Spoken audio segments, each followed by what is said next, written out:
Hello আমার দুষ্ট প্রিয় মিষ্টি বন্ধুরা, তোমরা সকলে কেমন আছো? বন্ধুরা, তোমাদের জন্য নতুন একটি গল্প নিয়ে চলে আসছি। বন্ধুরা, তোমরা আমাকে যে পরিমাণ সাপোর্ট করেছো সেটা বলার মতো ভাষা নেই আমার কাছে। বন্ধুরা, গল্পটি না টেনে শেষ পর্যন্ত দেখলে আশা করি তোমাদের দাঁড়িয়ে যাবে এবং তোমরা হাতের কাজ করতে বাধ্য হবে। চলুন বন্ধুরা, গল্পটি শুরু করি। মিস ইসমি, আমার পিছু নিয়ে এখানেও চলে এসেছেন আপনি? কথাটা শুনেই ইসমি চমকে উঠল।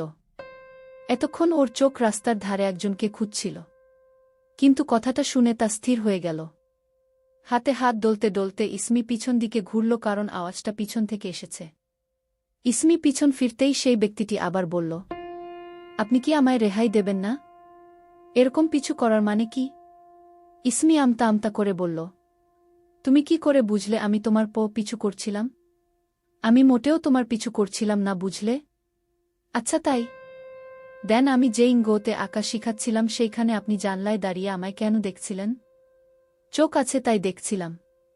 আর আমিও এই ইঙ্গোতে আসি, বুঝলে? হ্যাঁ, সেটা আজকে থেকে, তাই তো? ইসমি এর উত্তরে কিছুই বলতে পারল না। সেই দেখে ব্যক্তিটি ছোট্ট একটা নিঃশ্বাস ছেড়ে বলল, আমার পিছন করা ছেড়ে দিন মিস ইসমি চৌধুরী। আমার পিছনে আপনি বেকার সময় নষ্ট করছেন। আপনার মতো বড়লোক ঘরের মেয়ে আমার মতো অতি সাধারণ ছেলের পিছনে ঘুরছে। এটা মানায় না। আপনি আপনার স্ট্যাটাসের কাউকে খুঁজে নিন। স্ট্যাটাস দেখে ভালোবাসা হয় না, ইভেন ভালোবাসাতে কোনো কিছুই বাছবিচার করা হয় না। ভালোবাসা মন থেকে হয়, আর আমি তোমাকে মন থেকে ভালোবাসি। নিজেই তো বলছো আমি বড়লোকের মেয়ে আর তুমি অতি সাধারণ ছেলে। এর মানে নিশ্চয় আমার কোনো স্বার্থ নেই তোমাকে ভালোবেসে।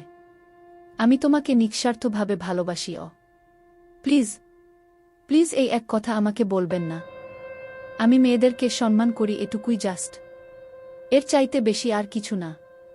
আমি আমার জীবনে আমার আম্মি ছাড়া আর কারোর অবদান থাকবে না। আর এই ভালোবাসা যার কথা আপনি বলছেন, সেটাকে আমি ঘৃণা করি। ভালোবাসা শব্দটাকেই আমি ঘৃণা করি। আমার জীবনে আপনি তো কি? কোনো মেয়ে কোনো স্থান পাবে না। আপনি যত তাড়াতাড়ি বুঝবেন আপনার ডাল এখানে গলবে না, তত ভালো হবে আপনার জন্য। চলি।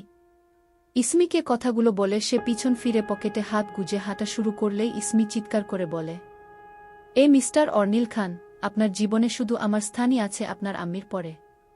অন্য কোনো মেয়েকে আমি আসতে দেব না। ভালোবাসতে আপনাকে হবেই, আর রইল বাকি ডাল গলার কথা। আমার কাছে ডালের কাটা আছে, না গললে ঘেটে গলিয়ে ফেলব, no tension, do love me. Arnil ইসমির কথা শুনে দাঁড়িয়ে পড়ল।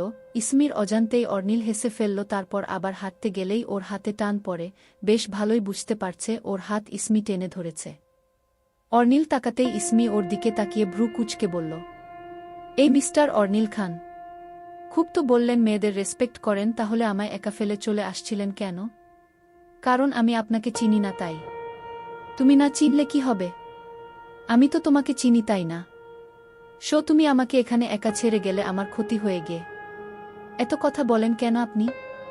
একটু তো নিজের ঠোঁটটাকে রেহাই দিন, তাহলে আমার কানটা রেহাই পায়। কানটা খারাপ হয়ে যাবে এবার আমার কথা শোনো না কেন তুমি? আমার কথা না শুনলে তো আমি কথা বলবই। অর্নিল নিজের মনে বিড়বিড়িয়ে বলল, এখনই এই অবস্থা, না জানি সারা জীবন কি হবে আমার। আল্লাহ, সেভ মি ফর দিস চপর চপর গাল। এই কি বললে তুমি? বললাম চলুন আমার সাথে আর আমার উদ্ধার করুন। হি। চলো চলো। এই বলে ইসমি আর অর্নিল হাঁটা শুরু করল। ইসমি তো হাত নাড়িয়ে নাড়িয়ে কথা বলে চলেছে, আর অর্নিল পকেটে হাত গুজে নিজের মতো হেঁটে চলেছে।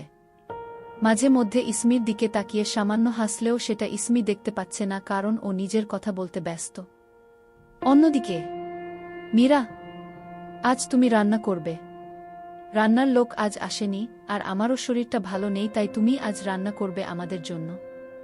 আমি সকালে ঘুম থেকে উঠে ফ্রেশ হয়ে নিচে নেমে আসতেই আম্মু আমাকে কথাটা বলল। আমি আম্মুকে বললাম, আম্মু আমি তো অফিস যাব, তাহলে রান্না কি? বাহানা দিও না মীরা। এতদিন অফিস যাওনি, আজ অফিস না গেলে এমন কিছু হবে না। আর তাছাড়া আমান তো গেছে অফিসে। ঠিক আছে আম্মু, কিন্তু আপনি আমাকে একটু সাহায্য করলে ভালো হতো। আমি তো রান্নাটা অত ভালো পারি না, তাই। ঘরের কাজ তো কিছুই পারো না, যা একজন সংসারী মেয়ে মানুষের পারার কথা তার তো কিছুই জানো না। শুধু পারো বড়লোকি চাল দেখাতে আর উশৃঙ্খল মেয়ে মানুষদের মতো নেচে বেড়াতে।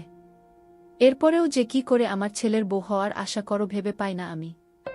আমানকে বলতে হবে অন্য একটা ভালো মেয়েকে বিয়ে করে আনতে তোমার মতো বেহায়াকে বিদায় করে। আমি আম্মুর কথা শুনে জোরে বলে উঠলাম, আম্মু, এসব কি বলছেন আপনি? আমি আস্তে আস্তে সব শিখে নিচ্ছি ঘরের কাজ। চেষ্টা করছি যোগ্য বউ হওয়ার, যোগ্য বুমা হওয়ার। তারপরেও আপনি এমন কেন বলছেন? কেন আপনার আমাকে পছন্দ নয়? আমি তো আমার আগের উচ্ছৃঙ্খল জীবনযাপন ছেড়েই দিয়েছি। এখন আপনার ছেলের যোগ্য হওয়ার চেষ্টা করছি। আমি আপনার ছেলেকে ভালোবাসি। আমি ওকে ছেড়ে কিছুতেই যেতে পারবো না। আমি রান্না করব আর আপনার কোনো সাহায্য নেব না। আম্মুর মুখের উপর কথাটা বলে আমি রান্নাঘরে চলে এলাম, কিন্তু আমি তো জানি না কিভাবে কি রান্না করতে হয়। শুধু জানি আজকে কি রান্না করতে হবে। আজ থেকে অনেক বছর আগে আমি একবার রান্না করেছিলাম, তাও সেটা সুমির সাথে।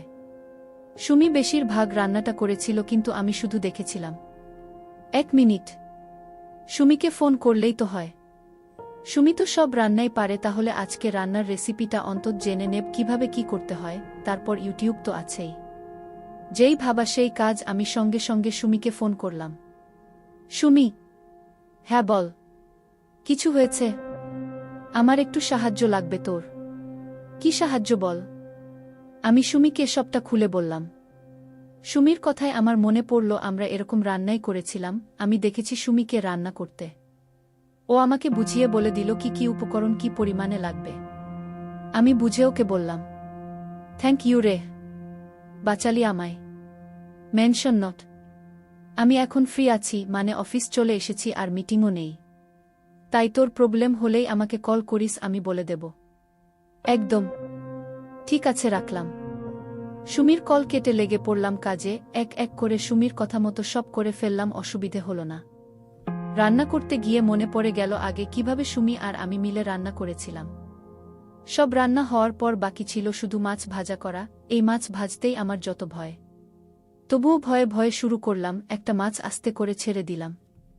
কিছু না হওয়ায় একটু জোরেই পরের মাছটা ছেড়ে দিলাম, আর তেলের ছিটে এসে হাতে লাগলো আমার। আমি হালকা চিৎকার করে সরে এলাম হাত ধরে। মাথা তুলে তাকাতেই দেখলাম সিঁড়ির কাছে আমান আমার দিকে তাকিয়ে দাঁড়িয়ে আছেন। আমানের সাথে আমার চোখে চোখ পড়তেই উনি ডোন্ট কেয়ার ভাব নিয়ে উপরে চলে গেলেন নিজের ঘরে, আর আমি ঠোঁট চেপে নিজের কান্না আটকে রেখে কাজ সম্পূর্ণ করতে লাগলাম। বেশ কিছুক্ষণ পর আমি সব রান্না শেষ করে উপরে নিজের ঘরে যাব আমানের সাথে দেখা করতে, এমন সময় আম্মু ডাক দিলেন। মীরা। হ্যাঁ আম্মু বলুন। রান্না সেরে ফেলেছ সব, যা যা বলেছিলাম? হ্যাঁ আম্মু, রান্না সেরে রান্নাঘর পরিষ্কার করে খাবার টেবিলে সাজিয়ে দিয়েছি। শুধু পরিবেশন করাটাই বাকি। আম্মু মুখ ছোট করে বললেন। ও। আমি আর কিছু না বলে সামান্য হেসে নিজের ঘরের উদ্দেশ্যে পা বাড়ালাম। ঘরে এসেই দেখি আমান বেডে বসে ফাইল চেক করছেন। আমি ওনার কাছে এসে দাঁড়িয়ে জিজ্ঞেস করলাম, আপনি আজকে এ সময় কিছু ভুলে গেছেন? একটা ফাইল। কথা শেষ করেই উনি উঠে দাঁড়ালেন, আর বেরিয়ে যেতে নিলেই আমি ওনার গলা জড়িয়ে ধরে দাঁড়ালাম দুহাত দিয়ে, আর আদুরে সুরে বললাম, এসেই যখন পড়েছেন তখন লাঞ্চটা করেই যান না প্লিজ। আমার কথা শুনে উনি আমার চোখের দিকে তাকিয়ে আমার দুহাত ধরে গলা থেকে নামালেন, আর আমি ব্যথা পেয়ে চিৎকার করে উঠলাম, আহ! আমার হাত সঙ্গে সঙ্গে উনি ছেড়ে দিলেন। যে জায়গায় ফোসকা পড়েছিল মাছ ভাজতে গিয়ে, আমান ভুলবশত সেখানেই হাত দিয়ে চেপে ধরেন, আর আমি চিৎকার দিয়ে উঠি। আমান আমার হাতের ফোসকা দেখে দাঁতে দাঁত চেপে বলেন, কি করে হলো এসব? আসলে রান্না করতে গিয়ে অসাবধানতাবশত হয়ে গেছে। যা পারো না তা করো কেন? তোমার দ্বারা যেগুলো হয় না সেগুলো করে আমার মন জেতার চেষ্টা করছো? কোনো দরকার নেই এসবের। উনি কথাটা বলে চলে যেতে নিলে আমি ওনার পথ আটকে বললাম, অনেক কষ্ট করে প্রথমবার একা হাতে পুরো রান্না করেছি। প্লিজ এভাবে না খেয়ে যাবেন না, কথা দিচ্ছি খারাপ লাগবে না আপনার। আমি আপনার যোগ্য না হলেও আমার বানানো খাবার আপনার খাওয়ার যোগ্য হবে। আমার কথা শুনে উনি আমার দিকে রেগে তাকিয়ে বললেন, তোমার ফালতু কথা শোনার কোনো ইচ্ছে নেই। আজ কিছুক্ষণ আগেই খাওয়ার ইচ্ছে আমার মরে গেছে। উনি চলে গেলেন, আর আমি বেডে বসে পড়লাম। এমন করেন কেন উনি আমার সাথে? আমি কি এতটাই অসহ্যকর ওনার জন্য?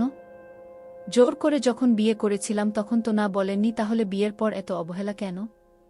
আমি কাঁদতে কাঁদতে বেডে শুয়ে পড়লাম। আমার পুরনো অভ্যেস, আমি কাঁদতে কাঁদতে ঘুমিয়ে যাই আর তা অনেক পরে ভাঙে। আজও তার ব্যতিক্রম হলো না, আমি ঘুমিয়ে গেলাম কাঁদতে কাঁদতে। ঘুম যখন ভাঙল তখন ঘড়িতে তাকিয়ে দেখি রাত 1-1টা। এতে এতটা অবাক হলাম না যতটা অবাক হলাম আমার গায়ে চাদর দেখে। আমার স্পষ্ট মনে আছে আমি কোনো চাদর গায়ে দিয়ে শুইনি। তাহলে কোথা থেকে এলো এটা? কে গায়ে দিয়ে দিল? আম্মু? কি জানি বাবা। আমি আর কিছু না ভেবে চলে গেলাম ফ্রেশ হতে। ক্ষুধা মরে গেছে আমার। যেখানে স্বামী আমার হাতের তৈরি খাবার খেলো না সেখানে আমি কি করে খাই? রাতেও হয়তো আমান ডিনার করেই আসবেন। আমিও ঠিক করলাম আর খাবো না আজকে। একদিন না খেলে নিশ্চয় মরব না। কিন্তু আমান এখনো এলেন না কেন?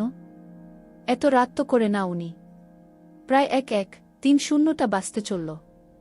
আমি ফোন করলাম কিন্তু ফোন ধরলেন না, তাই টিভি দেখতে লাগলাম। টিভি দেখতে দেখতে কলিং বেলের আওয়াজ পেলাম। ফোন অন করে দেখলাম রাত 1-2:30টা বাজে। আমি গেলাম দরজা খুলতে। দরজা খুলতেই যা দেখলাম তা দেখে আমার চোখে পানি চলে এলো।